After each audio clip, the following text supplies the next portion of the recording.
Bom dia a todos, a paz do Senhor. Estamos agora transmitindo a nossa escola bíblica dominical e queremos convidar você, a sua família, para estar com a gente. São apenas 60 minutos. Os nossos professores vão explicar, vão ministrar os assuntos que eu tenho certeza que eles vão impactar a tua vida. Estamos aqui hoje, eu queria te apresentar, estamos aqui com o nosso irmão presbítero Milton, esse homem de Deus que tem trazido o louvor até você. Estamos aqui com o nosso professor Johnny, nosso professor Bruno e nosso professor Rogério. São os nossos convidados nessa EBD de hoje. Amém, amados? Nesse momento nós vamos fazer uma oração. E se você puder, você fecha os seus olhos. Eu vou convidar o nosso irmão Milton que faça essa oração. Amém? Amém. Graças a Deus. Maravilhoso Deus e eterno Pai. Em nome do Senhor Jesus nós te agradecemos por mais esta manhã especial, mais esta manhã maravilhosa, que o Senhor nos concede de estarmos aqui reunidos, Senhor, para aprendermos mais uma porção da Tua maravilhosa palavra.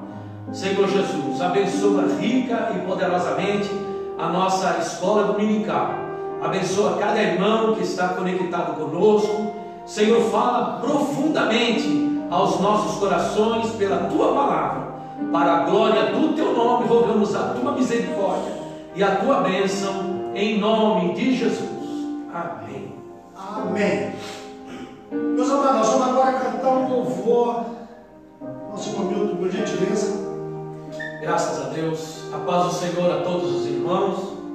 Quero convidar os irmãos nesse momento para abrir as suas harpas no hino de número 291. Vamos adorar ao Senhor Jesus juntamente conosco nesse belíssimo hino 291. Esse hino fala a mensagem da cruz.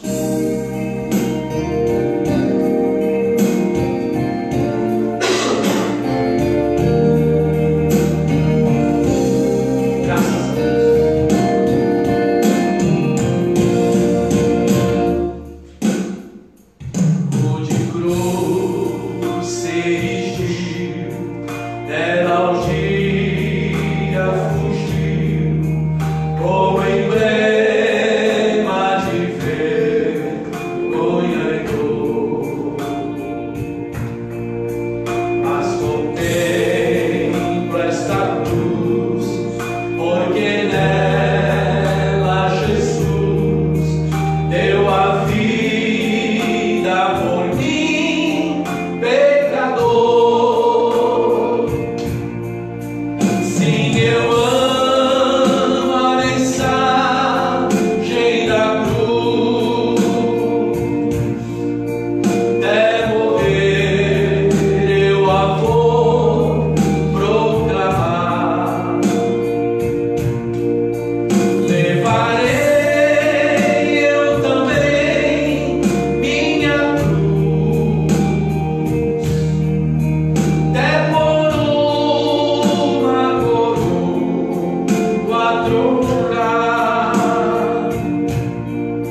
Muito bom dia, na paz do Senhor Jesus. Amém. Que o Senhor possa abençoar cada lar, cada família, nesse momento em que nós iniciamos com louvor e estudo da Palavra de Deus. Que Deus te abençoe em nome de Jesus Cristo. Hoje, dia 3 de maio de 2020, estaremos abordando a lição de número 5, que tem o título Libertos do Pecado para uma Nova Vida em Cristo. O nosso texto áureo, situado em Efésios capítulo 2, verso 4 e 5, nos diz: Mas Deus, que é riquíssimo em misericórdia, pelo seu muito amor com que nos amou, estando nós ainda mortos em nossas ofensas, nos vivificou juntamente com Cristo. E a verdade prática diz: por meio da maravilhosa graça divina, fomos libertos do pecado, perdoados e salvos da condenação, e ainda recebemos o direito à vida eterna. Então hoje nós vamos estar tratando desse assunto de suma importância para as nossas vidas, entender a nossa velha natureza e aquilo que Cristo operou por nós através do seu sacrifício vicário. Nós vamos estar abordando especificamente o capítulo 2 de Efésios. E o primeiro capítulo, que é o que nós iremos tratar agora, tem o título A Antiga Natureza Morta em Ofensas e Pecados. O primeiro subtópico inicia com o nosso comentarista dizendo: E vos vivificou, estando vós mortos em ofensas e pecados. Diz o primeiro versículo. A palavra ofensa do grego, paratoma, tem o sentido de passo em falso de forma deliberada. O termo para pecado é hamartia, o qual descreve como aquele que erra o alvo. Em vista disso, o homem, em sua natureza decaída, é diagnosticado como morto. Então, iniciando esse primeiro capítulo e esse primeiro subtópico, nós nos referimos ao primeiro versículo do capítulo 2 de Efésios, quando o apóstolo Paulo diz que Jesus nos vivificou estando nós mortos em ofensas e pecado. Aqui, o relato da nossa situação antes de nos encontrar com Cristo, a nossa situação de mortos. Nós estávamos mortos. E nós sabemos que para uma pessoa que está morta, só resta duas soluções, não é? A primeira delas é enterrar, e a segunda delas, para alguém muito poderoso, é ressuscitar essa pessoa que está morta. Jesus não nos enterrou os nossos pecados, mas nos ressuscitou. Por isso que o apóstolo Paulo diz que ele nos vivificou. O Senhor nos deu vida outra vez e nos levou para perto de Deus. Então a situação das pessoas que vivem em pecado, que vivem dominados por ele, pelas suas concupiscências e vontades de sua carne, a Bíblia relata que essas pessoas em tal situação estão mortas. O apóstolo Tiago, ele descreve isso em sua carta, no capítulo 1, e o verso de número 14 e 15. Vamos estar relatando isso aqui, quando ele diz assim: Cada um é tentado quando é atraído e engodado pela sua própria concupiscência. Depois, havendo a concupiscência concebido, dá à luz o pecado. E o pecado, sendo consumado, gera a morte. Então a Bíblia ela vai falar isso inúmeras vezes sobre a questão do que o pecado gera no ser humano. Ele não gera nada de agradável diante de Deus. A única coisa que o pecado cria, gera em nós, é acerca da morte. O apóstolo Paulo vem dizer isso em Romanos 6, 22. quando ele, 22 e 23, diz assim: mas agora, libertados do pecado e feitos servos de Deus, tendes o vosso fruto para a santificação e por fim a vida eterna, porque o salário do pecado é a morte. Então você vê, o pecado ele só gera morte, morte moral, morte espiritual nas pessoas, e ao passar dessa vida para a próxima, a separação eterna é o que o pecado causa no ser humano. No capítulo 7, o verso 25 e 24 de Romanos, o apóstolo Paulo, ele falando da sua própria situação com relação ao pecado, ele diz: miserável homem que eu sou, quem me livrará do corpo dessa morte? Então, ele falando acerca dos seus próprios pecados, ele se declara como um homem miserável. Com relação ao que o apóstolo Paulo se refere ao corpo da morte, quem me livrará do corpo dessa morte? Ele retrata a situação de uma pessoa em seu tempo condenado pela lei de Roma, uma pessoa que fosse acusado de assassinar alguém, ela não tinha como pena a prisão ou o enforcamento. Pelo contrário, a pessoa que assassinasse o seu semelhante tinha como pena carregar o corpo do seu semelhante amarrado ao seu próprio corpo. E assim, com o passar das horas e o passar dos dias, essa pessoa iria sendo contaminada pela putrefação do corpo daquela vítima que ele assassinou, e assim até chegar a morrer. Então o apóstolo Paulo, ele retrata isso, diz: quem me livrará do corpo dessa morte? Né? Graças a Deus, que aí ele, no verso 25, ele diz: graças dou a Deus por nosso Senhor Jesus Cristo. Isto é, Jesus nos libertou do poder da morte. E no capítulo 8, e o verso 1 e 2, ele diz: agora nenhuma condenação há para os que estão em Cristo Jesus, que não andam segundo a carne, mas segundo o Espírito. Porque a lei do Espírito de vida em Cristo Jesus me libertou da lei do pecado e da morte. Então o pecado ele vem para nos tirar a vida, para gerar morte em nós, escravidão. E o Senhor, ele se manifestou para nos libertar do poder da morte, do poder do pecado, das consequências que o pecado causa em nós. No segundo subtópico, ou ainda falando sobre as nossas ofensas, mas aí já partindo para o verso 2 e 3 de Efésios capítulo 2, o apóstolo Paulo ele fala acerca da nossa situação, tendo em vista o verbo andar. Ele diz assim: em que ou no outro tempo andaste. E aí ele cita 3 situações aqui. Andaste segundo o curso deste mundo, andaste segundo o príncipe da potestade do ar, e andaste segundo as vontades da sua carne.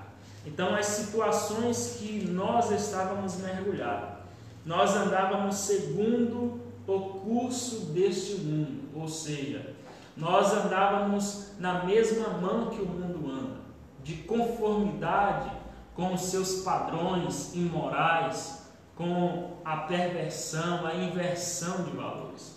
E isso é interessante porque o apóstolo Paulo, ele vai justamente dizer que nós não devemos viver dessa forma, quando ele escreve em Romanos capítulo 12: rogo-vos, irmãos, pela compaixão de Deus, que apresenteis o vosso corpo em sacrifício vivo, santo e agradável a Deus, que é o vosso culto racional, e não vos conformeis com este mundo, ou seja, não estejais no mesmo formato desse mundo, não estejais andando na mesma mão que o mundo anda. Então traz a ideia de que o cristão não se deve conformar com os padrões, não deve andar de mãos dadas com os padrões mundanos, não deve flertar com o pecado. nós devemos ter uma vida diferenciada. As pessoas precisam olhar para nós e ver que somos pessoas totalmente diferentes, que temos um padrão cristão que nos diferencia, que revela a presença de Deus nas nossas vidas.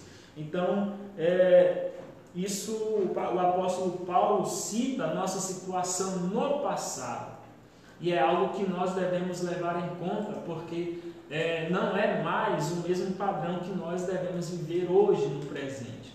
O nosso passado é aquilo que nós devemos olhar apenas para tirar experiências, mas não viver mais no passado. Jesus mudou a nossa história e nós agora temos uma nova vida em Cristo Jesus. Quando o apóstolo Paulo ele diz que se alguém está em Cristo, nova criatura é.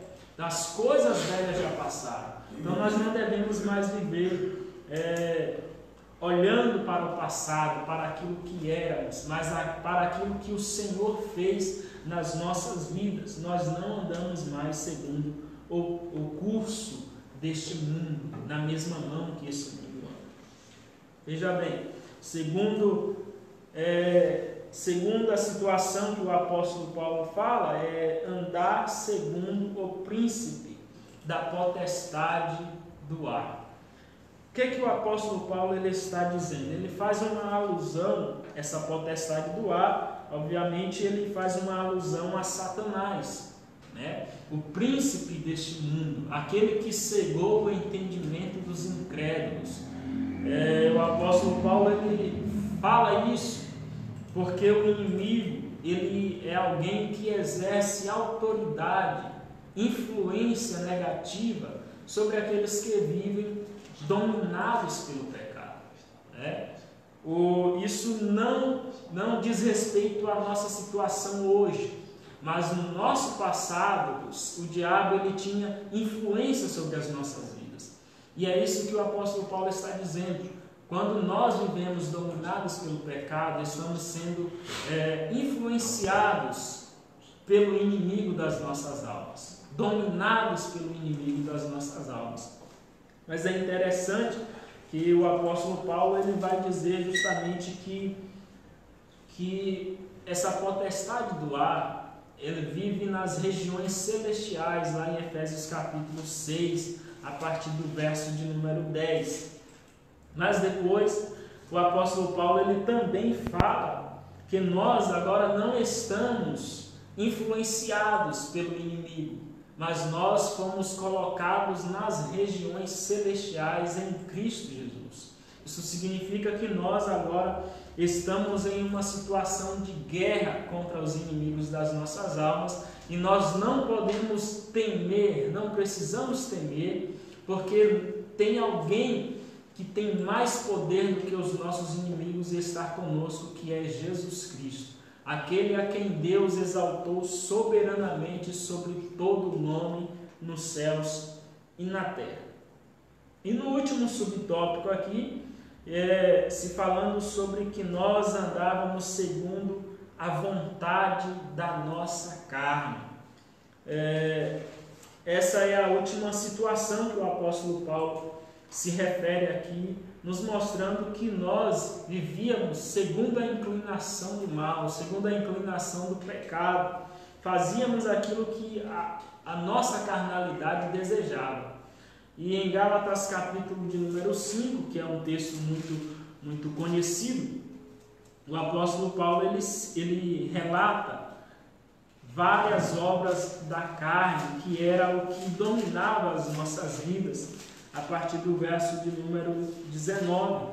Ele fala de prostituição, impureza, lascívia, idolatria, feitiçarias, inimizades, porfias, emulações, iras, pelejas, dissensões, heresias, invejas, homicídios, bebedices, glutonarias e coisas semelhantes a estas. Coisas essas que aqueles que tais cometem não herdarão o reino de Deus. Então aqui uma lista muito ampla de obras da nossa carnalidade, daquilo que fazíamos antes, né? Mas graças a Deus que o Senhor nos libertou. Jesus, ele, em Mateus capítulo de número 15 e o verso de número 19, Jesus, ele fala também sobre um pouco sobre isso, né? Quando ele diz: porque do coração procedem os maus pensamentos, mortes, adultérios, prostituição, furtos, falsos testemunhos e blasfêmias. São essas coisas que contaminam o homem. Então aqui uma herança adâmica, né, que temos desde aquilo que o pecado de Adão, que veio trazendo essas consequências para toda a humanidade. Mas glorificamos porque o segundo Adão, Jesus Cristo, quebrou a força do pecado. Quando nós nos entregamos de corpo e alma para o Senhor muda a nossa história, muda a nossa situação, e com certeza é algo que vai ser citado aqui, aquilo que Jesus fez por nós, né? Os nossos professores vão estar falando isso, né? Eu já estou finalizando, passo para o professor Bruno. Deus abençoe a cada um dos irmãos.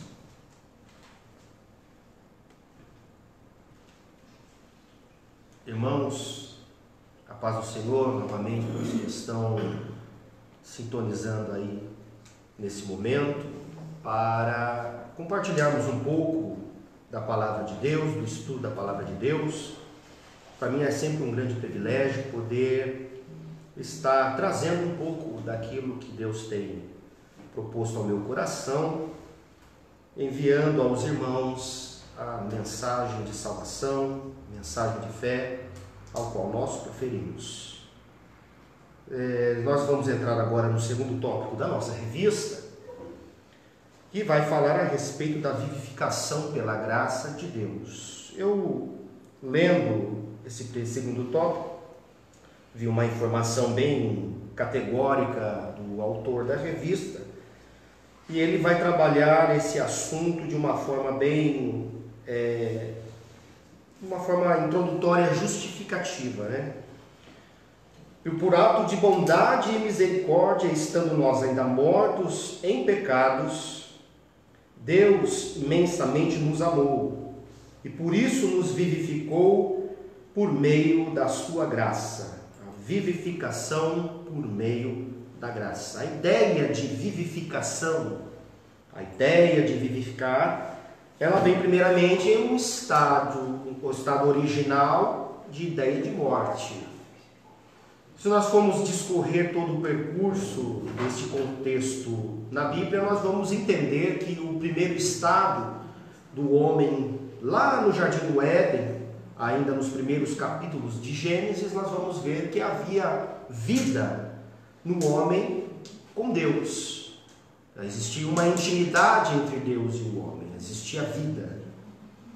E no capítulo de número 3 de Gênesis, nós vamos ver um estado um pouco diferente deste estado original.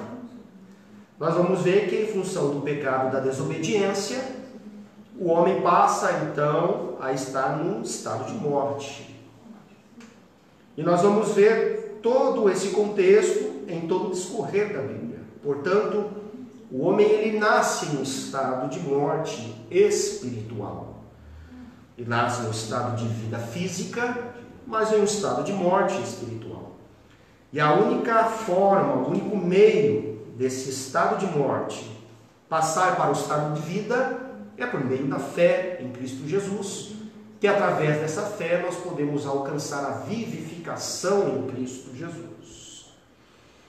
Essa natureza, ela foi herdada. Nós entendemos que a natureza pecaminosa do homem, ela foi herdada juntamente com essa queda de Adão. E isso nós vamos ver especificado pelo apóstolo Paulo no livro de Romanos, no capítulo 5, versículo 12. E Adão, com a sua queda, ele traz essa grave consequência para toda a humanidade, não apenas para ele em si, mas por ser o pai de toda uma nação, esse pecado de Adão passa a ser hereditário a todos os que vêm após ele. Isso também está relatado no livro de Romanos, no capítulo 3, versículo 23, no capítulo 5, dos versículos 12 ao 19. Portanto, somos pecadores e culpados diante de Deus. Isso está lá em Salmos, capítulo 51, versículo 5. E esta é a natureza inata do homem, a natureza corrompida do homem. O homem nasce dentro de uma natureza corrompida. Nenhum homem nasce diante de um estado de santidade ou de santificação. Pelo contrário, estado de santificação é um processo que se inicia desde da sua conversão até o final da vida do homem, aqui na terra, claramente. Portanto, um bebê recém-nascido, antes de cometer o primeiro pecado, ele já está no estado de pecado original. Isso nós vamos ver, por exemplo, lá no livro de Provérbios, no capítulo 22, versículo 15, que os bebês já nascem dentro de uma natureza pecaminosa. Não são responsabilizados pelos seus atos antes de terem a condição moral, o intelecto, enfim, para discernir entre o bem e o mal. Mas isso não significa que ele já não esteja no estado original de pecado. Isso nós vamos ver em Isaías, no capítulo 7, versículo 15, no livro de Jonas, capítulo 4, versículo 11, e em Romanos, capítulo 9, versículo 11. Esse estado pecaminoso do homem, nós vamos ver que a noção original dessa questão não era a prática dada por Deus ao homem. Em Eclesiastes, no capítulo 7, versículo 29, nós vamos ver que o homem foi criado reto, foi criado perfeito. O homem não foi criado para provar da morte. O homem não foi criado para provar de enfermidades, de angústias e de todo o mal que hoje se assola a humanidade. Mas no capítulo 7, versículo 29 de Eclesiastes, e eu peço para que os irmãos leiam comigo, capítulo 7 de Eclesiastes, versículo 29, Salomão escreve categoricamente dizendo: vede, isto tão somente achei, que Deus fez o homem reto, mas os homens se meteram em muitas complicações. Estas complicações que Salomão vem retratar nesse versículo é desde o primeiro homem. Ele não está falando dentro daqueles que são seus contemporâneos. Não, nós estamos falando desde o primeiro estado de pecado do homem lá no Jardim do Éden. Então essa corrupção no Jardim do Éden, ele se propagou para todo o gênero humano e trouxe graves consequências para o homem em toda a sua composição, no seu corpo, na sua alma e no seu espírito. No seu corpo está lá em Romanos capítulo 8, versículo 10, na sua alma está em Romanos capítulo 2, versículo 9, e no seu espírito, 2 Coríntios capítulo 7, versículo 1. E dentro destas consequências do corpo, da alma e do espírito, trouxe também prejuízos em todas as faculdades que o corpo, a alma e o espírito pode proporcionar para o homem.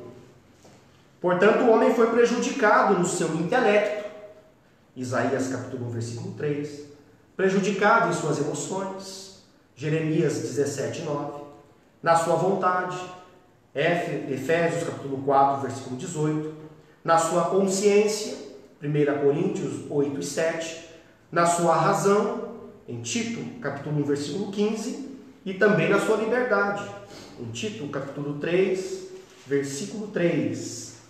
Portanto, todo esse processo de corrupção descreve o homem como alguém morto. E por isso a Bíblia descreve o estado do ser humano como mortos em ofensas e pecado. Efésios capítulo 2, versículo 1. andando segundo o curso perverso do mundo. Efésios capítulo 2, versículo 2. Entenebrecidos no entendimento. Efésios capítulo 4, versículo 18. Como alguém cego. 2 Coríntios capítulo 4, versículo 4. Como preso em laços do diabo. 2 Timóteo capítulo 2, versículo 26. E também impossibilitado de salvar pelos seus próprios esforços. João capítulo 8, versículo 34 e Romanos capítulo 6, versículo 16. Portanto, estamos escravizados no pecado no estado original de nascença.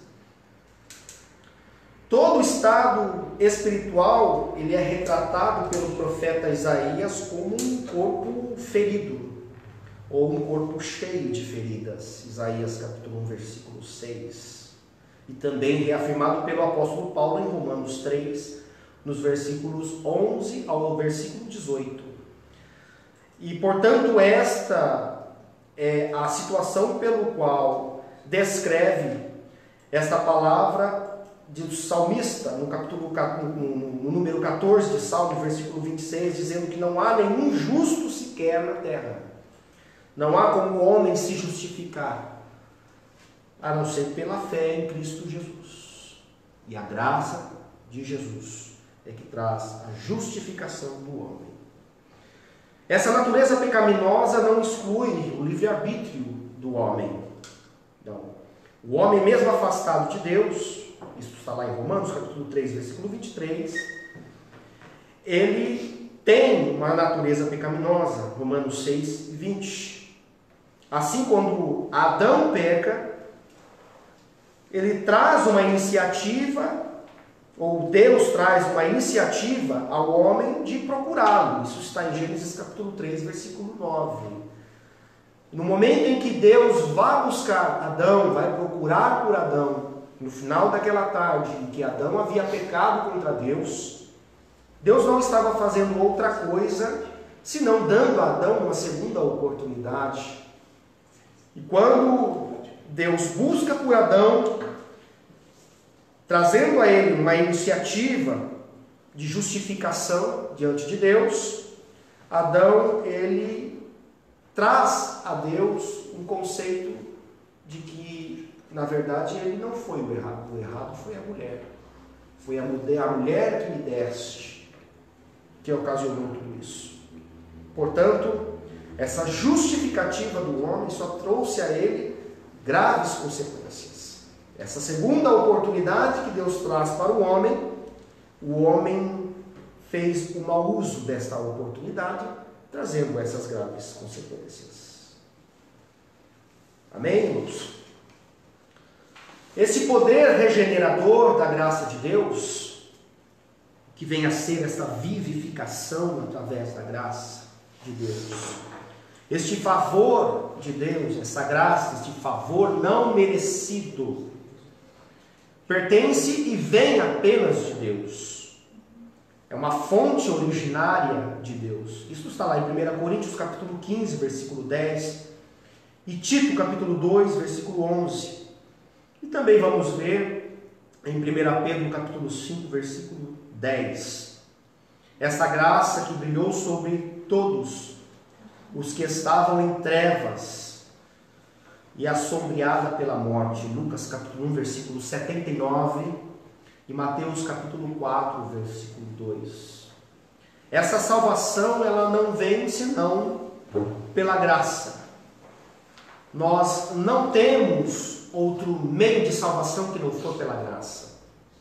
É necessário a graça de Deus derramada, essa graça por meio de Jesus Cristo, para que nós alcançássemos esta salvação, para que nós pudéssemos passar de um estado de morte original para um estado de vivificação, de vida, reviver. Isso vem de regenerar, reviver. O homem não é capaz de por si mesmo obter o perdão dos seus pecados. Podemos ser a maior figura do mundo como seres humanos.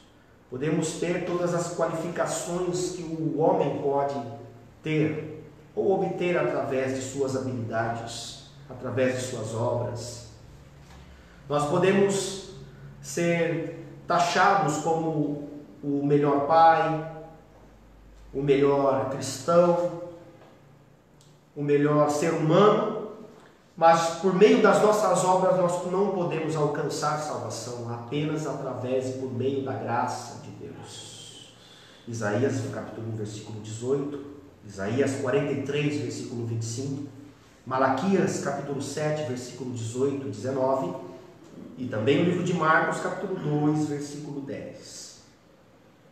Antes dessa regeneração, a Bíblia só aponta uma condição para o homem, que é a condição de morte, como está em Romanos 6 e 23, que o salário do pecado é a morte. E nós temos que entender que esta morte, ela não é apenas a morte espiritual ou a morte física. Nós temos que entender que existem 5 tipos de morte na Bíblia. Primeiramente, a morte física, está em Tiago capítulo 2, versículo 26. A morte espiritual, Romanos capítulo 6, versículo 23, e em Efésios capítulo 4, versículo 18. A morte eterna, Apocalipse capítulo 20, versículo 14. A morte para a lei, Romanos capítulo 7, versículo 14. E a morte para o pecado, Romanos capítulo 6, versículo 12. Portanto, o homem sem este novo nascimento, sem esta vivificação, ele está morto em seu pecado e em seu delito. Efésios capítulo 2, versículos 1 e 5. Esta é a morte espiritual. O que vem a ser esta morte espiritual? Simplesmente a separação entre Deus e o homem. O que faz a separação entre Deus e o homem nada mais é do que o pecado. Isso nós vamos ver em Isaías capítulo 59, versículo 2, e também em Romanos capítulo 3, versículo 23. Portanto, nessa condição de pecado, o homem não compreende as coisas de Deus. Não existe possibilidade de clareza do pensamento, do entendimento das coisas de Deus, estando o homem em pecado. Isso nós vamos ver em 1 Coríntios capítulo 2, versículo 14. Somente Deus pode gerar uma nova vida espiritual no homem. Portanto, é necessário que o homem esteja em 2 condições para que isso aconteça. Primeiro, fé. Abaixo de Deus só existe uma coisa: a fé. Isso está em João capítulo 1, versículo 11 e versículo 12. João capítulo 3, versículo 18. Atos dos Apóstolos, capítulo 16, versículo 31, Romanos, capítulo 1, versículo 16 ao 17, e Gálatas, capítulo 3, versículo 26. E a outra condição é o arrependimento. Sem arrependimento não existe a condição de vivificação em Cristo. Marcos, capítulo 1, versículo 15, Atos dos Apóstolos, capítulo 2, versículo 38, Atos capítulo 3, versículo 19 e Atos capítulo 17, versículo 30. São estes 2 elementos, a fé e o arrependimento, essenciais que precedem do novo renascimento e não o contrário. Não existe um novo renascimento sem antes a fé e o arrependimento.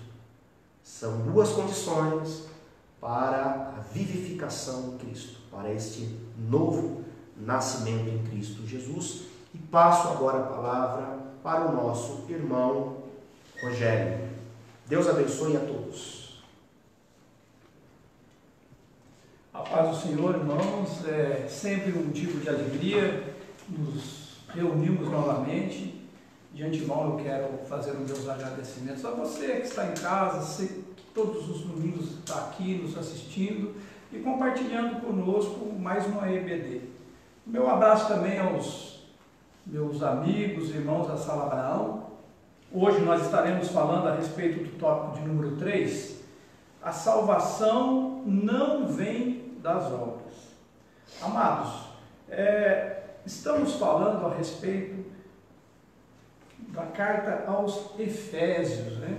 E eu gostaria de começar a falar do tópico considerando a carta aos Efésios. O tema da carta aos Efésios fala de uma igreja gloriosa.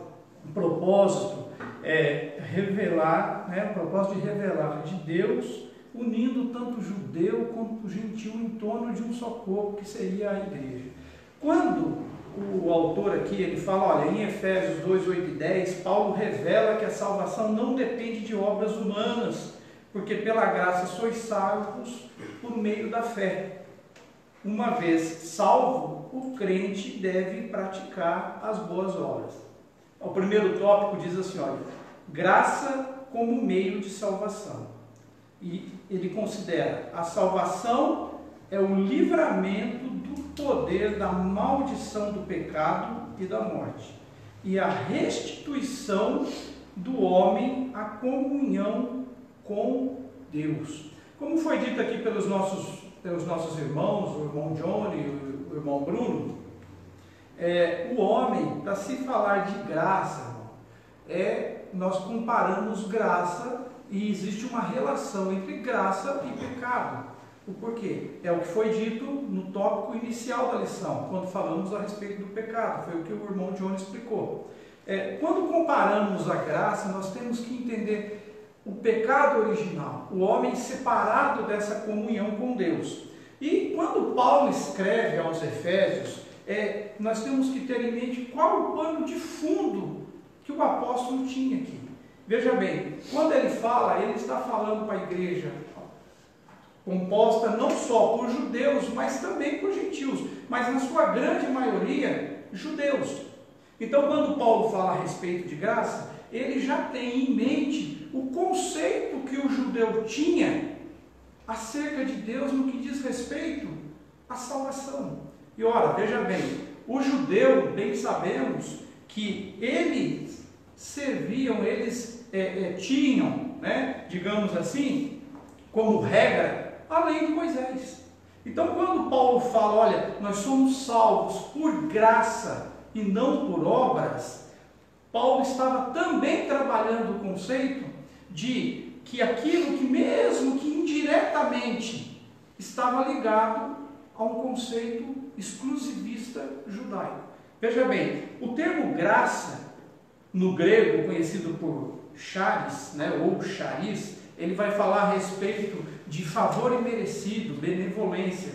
Agora, existe uma palavra, porque o grego, a Septuaginta, como nós sabemos, foi a tradução do texto original, ou seja, da Torá, do Pentateuco, para a língua grega. Isso foi um convite de Ptolomeu Filadelfo, segundo. Nós estamos falando isso há cerca de 300 a.C., aproximadamente, mas o porquê que eu estou considerando o fato da Septuaginta? Porque o conceito de charis ou charis no grego, ele fala a respeito de Novo Testamento. A Septuaginta traduz o Antigo Testamento.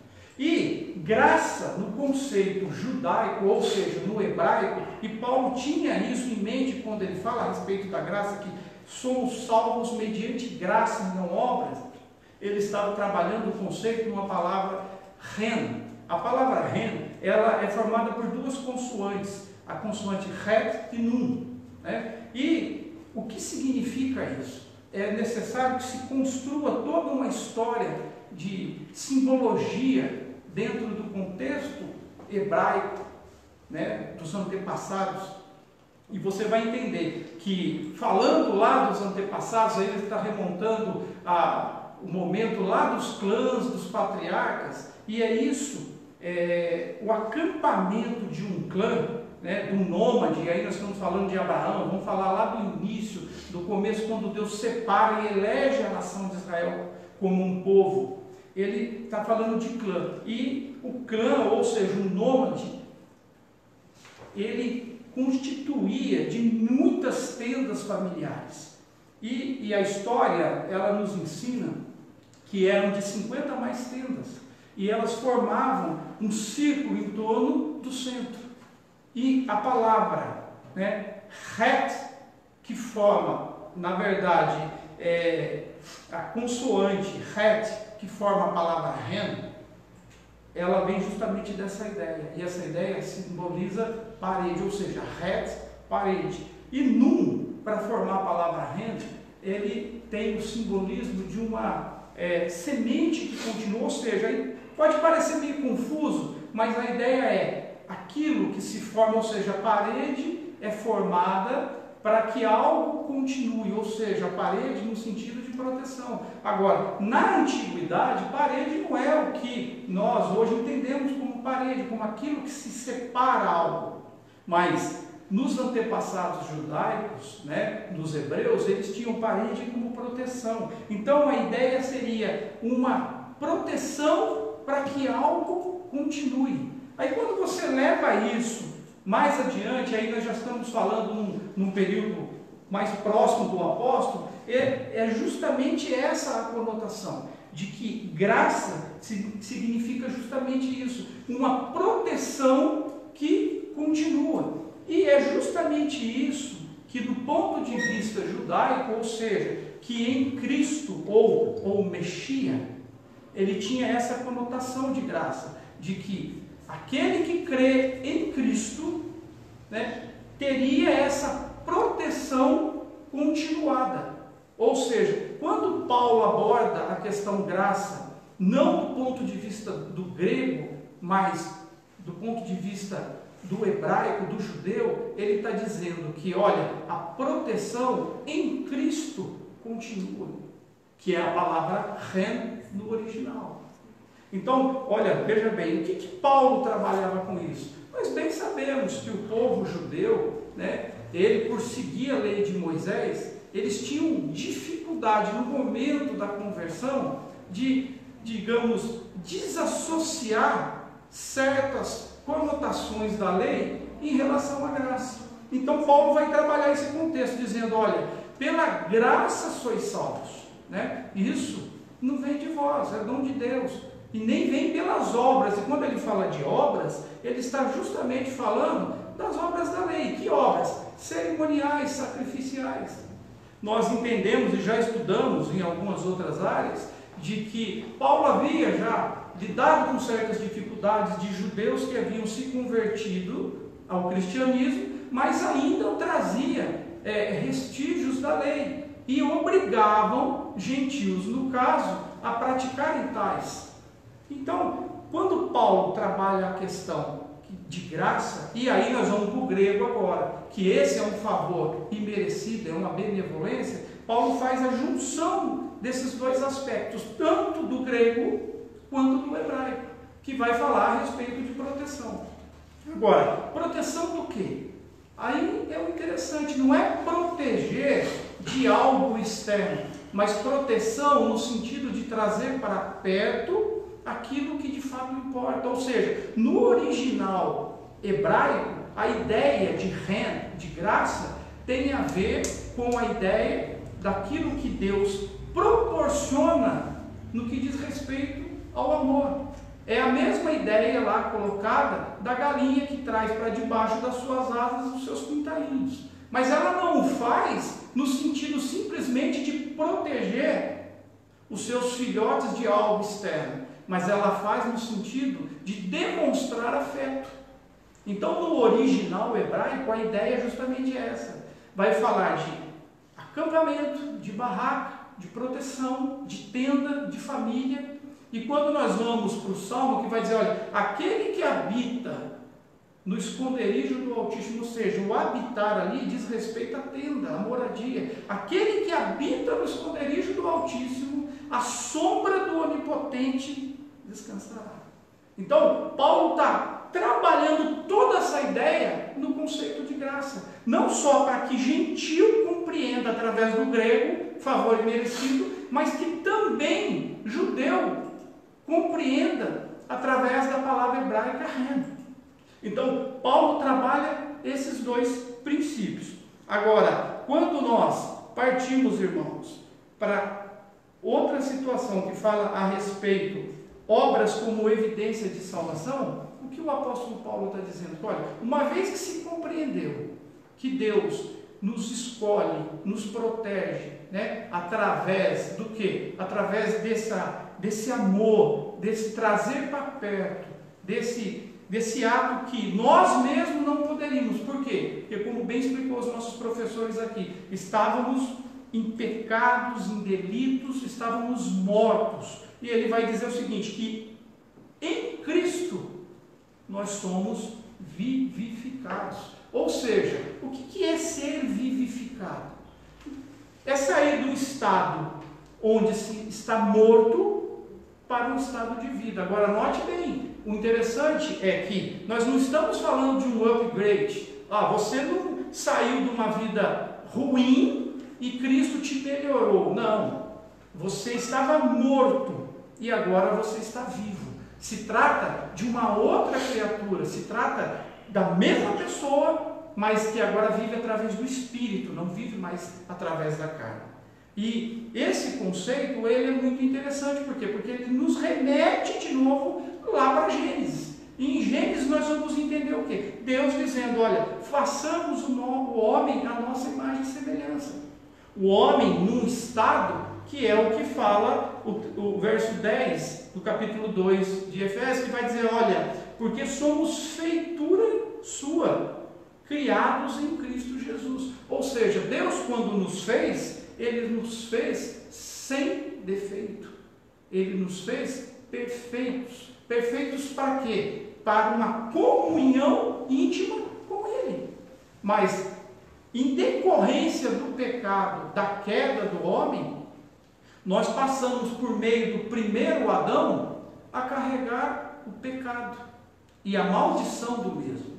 Agora, é interessante que no processo de graça, e esse processo é justamente o fato onde Deus, por meio de Cristo, nos promove uma nova vida. Nós estamos falando de uma transmissão por Adão, digamos assim, como uma matriz. Adão foi aquele que era uma matriz que deveria o quê? Promover outros seres, outros homens, a imagem e semelhança de Deus. Mas uma vez que essa matriz foi deteriorada por meio do pecado, aí o que passou para nós? Passou que fomos também criados e nascidos em condição de pecado. E dessa forma não poderíamos ter comunhão com Deus. Ou seja, mesmo lá com Abraão, o patriarca, mesmo elegendo Deus, Israel como uma nação separada, específica, mesmo através da lei de Moisés, leis cerimoniais e a lei moral, o homem não poderia por si só ter condições de alcançar essa comunhão com Deus. Ele não poderia fazer isso. E Paulo, compreendendo isso, ele vai trabalhar isso tanto para judeus quanto para gentios. Agora, cabe também uma colocação, irmão, que é muito interessante, que quando lemos Romanos, principalmente capítulo 9, a gente se depara com uma situação um pouco radical, que é o que nós chamamos do extremismo, o extremismo judaico, ou seja, o judeu ele tinha essa relação com Deus de uma maneira onde ele se achava exclusivo, ou seja, era aquele exclusivismo judaico, onde Deus escolhe uma nação e ele se sentia único, exclusivo. Mas agora o que nós temos? Nós temos o conceito que quando você vai para Romanos, como eu comentei, principalmente o capítulo 9, você vai ver Paulo usando uma expressão, vasos de honra e vasos de desonra. Por quê? Porque o judeu achava tudo que era bom, que era honra, se relacionava ao povo judeu. Ou seja, pagão, que éramos os gentios, que seríamos, no caso nós, considerados vasos de desonra. Só que, note que Romanos é escrito em 56 da era cristã. Quando Paulo escreve a carta aos Efésios, ele o faz em 61, ou seja, nós temos uma lacuna de 4, 5 anos. E é justamente nessa lacuna que Paulo vai descobrir o quê? No capítulo 3 de Efésios, ele fala assim, olha, como me foi esse mistério manifestado pela revelação, como assim que acima, em pouco vos escrevi, a saber que os gentios são co-herdeiros e de um mesmo corpo, e participantes da promessa em Cristo pelo Evangelho. E depois ele complementa: a mim, o mínimo de todos os santos, me foi dada essa graça, de anunciar entre os gentios por meio do Evangelho as riquezas incompreensíveis de Cristo. E ele vai falar da multiforme sabedoria de Deus. Ou seja, quando Paulo escreve em Romanos, ele ainda não compreende o mistério que Deus tinha. Ou seja, em Romanos ele trabalhava um conceito mesmo, um conceito exclusivista judaico. Mas agora em Efésios, isso é aberto a todos, não no singular, mas no coletivo. E é por isso que ele escreve a respeito de graça. Ele vai dizer: olha, a graça vem de Deus, ou seja, não depende de um conceito exclusivista, não depende de uma só nação, mas de um todo. E ele vai dizer que não é por obras, né? Mas é por Deus. Então, que Deus te abençoe neste domingo, que você possa ter compreendido que nós somos carentes da graça de Deus, e que ao buscá-la, né, ao buscarmos a Deus, sejamos conscientes disso, que participamos do novo nascimento, da regeneração em Cristo, e que possamos, como está escrito lá em Gálatas 5:22, que possamos agora em nós trabalharmos as boas obras do Espírito. Deus abençoe você neste domingo.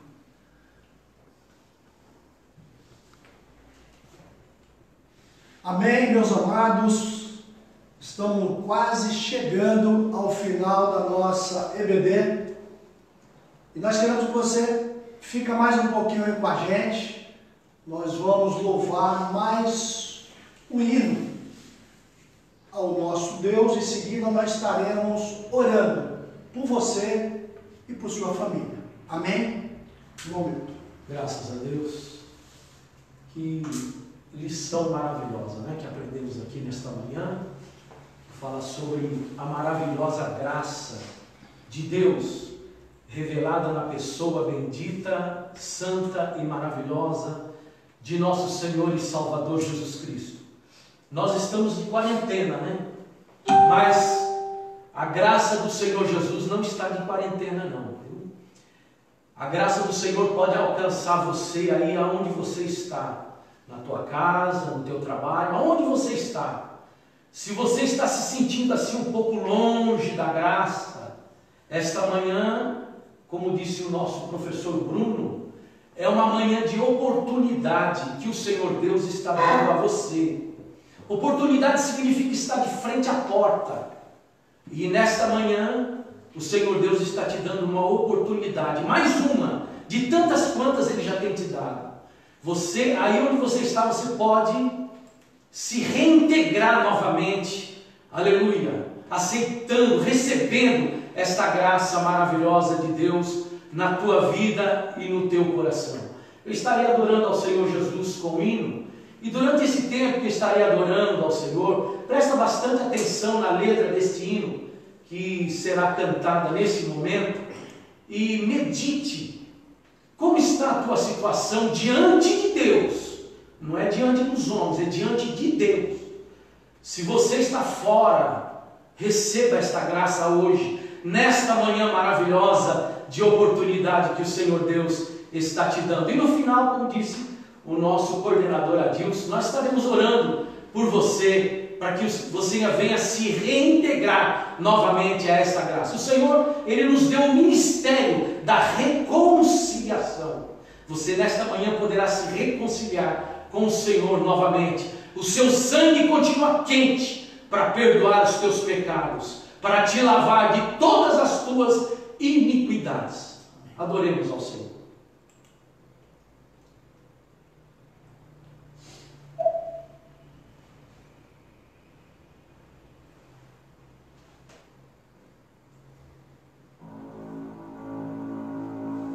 Quando a vida se torna difícil, quando você não se sente alguém, quando o desprezo invade a tua alma, quando das marcas só restam feridas,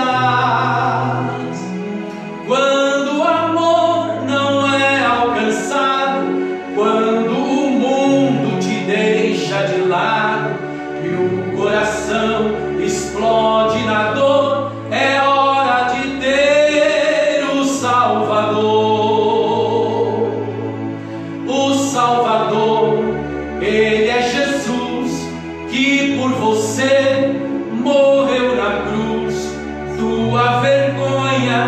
e teu desprezo Ele levou. Carregue a tua cruz juntinho dele, e a força dele te torna capaz. O amor que o mundo não te deu, Jesus te dá.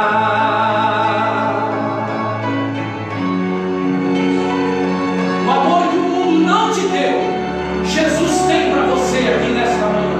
Aleluia.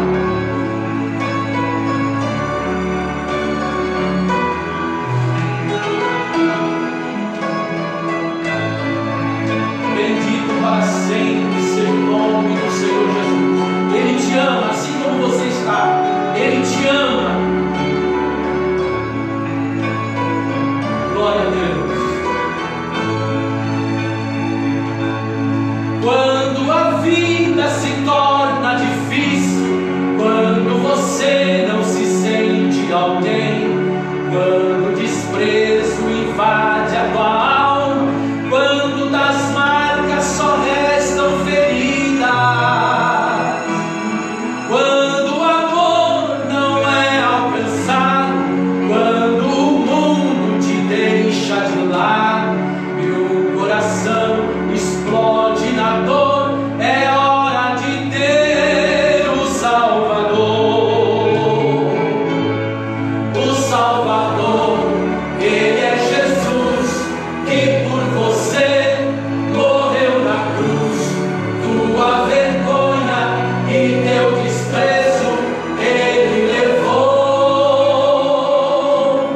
Carregue a tua cruz juntinho dele, e a força dele te torna capaz.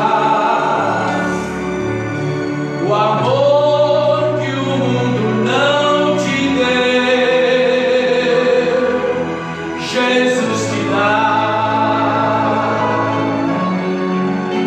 Maravilhoso Deus. Aonde estão, Senhor Jesus, estas almas com seus corações contritos e aquebrantados? Alcança, Senhor Jesus, a cada uma delas com a tua graça maravilhosa. O Senhor diz na sua palavra: aquele que vem a mim, de maneira nenhuma o lançarei fora. Senhor Jesus, lava, Senhor Jesus, estas vidas com o teu precioso sangue. Escreve o nome delas no livro da vida, Senhor, e fortalece elas com o teu poder, para a glória do teu nome. Eu te peço nesta manhã, em nome do Senhor Jesus. Amém. Glória a Jesus. A vitória é nossa pelo sangue de Jesus. Graças a Deus. Amém, meus irmãos. Chegamos mais uma final da nossa EBD. Nós queremos te agradecer a você que esteve com a gente até agora. Gostaria de fazer também um convite para você. Vai na nossa página, no nosso Face, se inscreva-se. A nossa igreja, estamos aqui no Templo Sede. Ela tem vários trabalhos. Hoje à noite nós vamos ter um culto de adoração a Deus. Durante a semana, nas terças, nós temos uma palavra do nosso pastor presidente, pastor Luiz Francisco. Nas terças-feiras nós temos culto evangelístico. E nós gostaríamos que você acompanhasse. Nós estamos passando por um momento difícil, mas para Deus, nada é impossível para Ele. A Bíblia fala que quando nós clamamos, Ele te responde.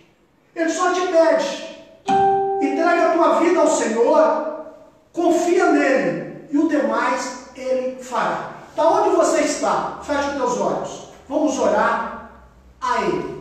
Senhor, nosso Deus e nosso Pai, nós queremos te agradecer, no nome de Jesus, teu Filho amado, por esse momento que o Senhor nos proporcionou nessa manhã de domingo, onde nós te louvamos, onde nós ouvimos a tua palavra, onde nós fomos impactados, Senhor. Agora eu te peço, Pai, por cada um, Pai, por cada um que nos assistiu, pela nossa família brasileira. Senhor, muitos estão atravessando momentos que muitas vezes não sabem para onde ir, não sabem o caminho a tomar. Mas eu te